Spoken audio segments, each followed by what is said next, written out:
ఏది అయినా ట్రై చెయ్యి ఆచి చికెన్ మసాలా. ఆచి చికెన్ మసాలా. పెళ్ళంటే నూరేళ్ల పంట అంటారు, కానీ ఇక్కడ పెళ్ళంటే ఏకంగా ఒక బహిరంగ మార్కెట్. అవును, మీరు విన్నది నిజమే. కూరగాయలు వస్తువుల మాదిరిగానే పెళ్లి కొడుకులను కూడా వరుసగా కూర్చోబెట్టి నచ్చిన వారిని ఎంచుకుని అవసరమైతే వేలం పాడే వింత సంప్రదాయం మన దేశంలోనే ఉంది.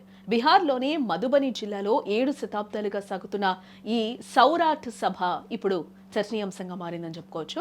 బీహార్లోని మధుబని జిల్లాలో ఉన్న సౌరాఠ్ గ్రామం ఏటా జ్యేష్ఠ ఆషాఢ మాసాల్లో ఒక వింత కోలాహలానికి వేదికవుతుంది. ఇక్కడ వస్తువులు కాదు, పెళ్లికి సిద్ధంగా ఉన్న అబ్బాయిలు అమ్మకానికి, అంటే సంబంధం కోసం సిద్ధంగా ఉంటారు. ఒక వర్గానికి మాత్రమే పరిమితమైన ఈ మార్కెట్ను సౌరాఠ్ సభ అని పిలుస్తారు. పెళ్లి కావాల్సిన అబ్బాయిలంతా కొత్త బట్టలు కట్టుకొని ఈ మైదానంలో వరుసగా కూర్చుంటారు. చుట్టుపక్కల గ్రామాల నుంచి వచ్చే అమ్మాయిల తండ్రులు, సోదరులు ఈ మైదానం అంతా కలియ తిరుగుతూ తమకు నచ్చిన పెళ్లి కొడుకును వెతుకుతారు. అమ్మాయి తరపు వారు అబ్బాయిల చదువు, ఉద్యోగం, ఆస్తిపాస్తులు మరియు వారి కుటుంబ నేపథ్యాన్ని అడిగి తెలుసుకుంటారు. ఒకవేళ అబ్బాయి నచ్చితే ఆ అబ్బాయి మెడలో ఒక ఎర్రటి శాలువను కప్పుతారు.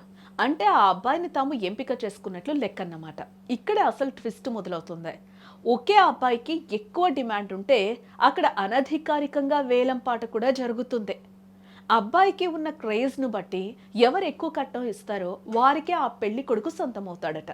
ఇది వినడానికి వింతగా ఉన్నా అక్కడి వారు దీనిని ఒక ఆచారంగా భావిస్తారట. అబ్బాయి నచ్చినంత మాత్రాన పెళ్ళేం జరిగిపోదు. ఇరు వర్గాలు కలిసి పంజీకార్లు అనే రికార్డ్ కీపర్ల వద్దకు వెళ్ళాలి. వీరి వద్ద మైథిలీ బ్రాహ్మణులకు సంబంధించిన 100 ఏళ్ల వంశవృక్షాల రికార్డులుంటాయి. పెళ్లి చేసుకోబోయే జంటకు సంబంధించి అటు 7 తరాలు ఇటు 7 తరాల చరిత్రను వీరు క్షుణ్ణంగా పరిశీలిస్తారు. రక్త సంబంధికుల మధ్య వివాహాలు జరగకుండా చూడటమే వీరి ప్రధాన బాధ్యత. 2 కుటుంబాల మధ్య ఎక్కడ రక్త సంబంధం లేదని వీరు ధృవీకరిస్తేనే పెళ్లికి అనుమతి లభిస్తుందంట. 14వ శతాబ్దంలో కర్ణాటక వంశానికి చెందిన రాజా హరిసింగ్ దేవ్ ఈ పద్ధతిని ప్రారంభించినట్లు చరిత్ర చెప్తూ ఉంది. ఒకప్పుడు వేల సంఖ్యలో అబ్బాయిలు పెళ్లి సంబంధాల కోసం ఈ సభకు వచ్చేవారు. కానీ మారుతున్న కాలంతో పాటు టెక్నాలజీ పెరగడం, మ్యాట్రిమోనీ సైట్లు అందుబాటులోకి రావడంతో ఈ మార్కెట్ వెలవెలబోతుంది. చదువుకున్న అబ్బాయిలు ఇప్పుడు ఇలా మార్కెట్లో ప్రదర్శనకు రావడానికి ఇష్టపడకపోవటం, మరోవైపు కట్న వేధింపుల చట్టాల భయం వల్ల ఈ 700 ఏళ్ల సంప్రదాయం ఇప్పుడు అంతరించుకుపోయే దశకు చేరుకుంది.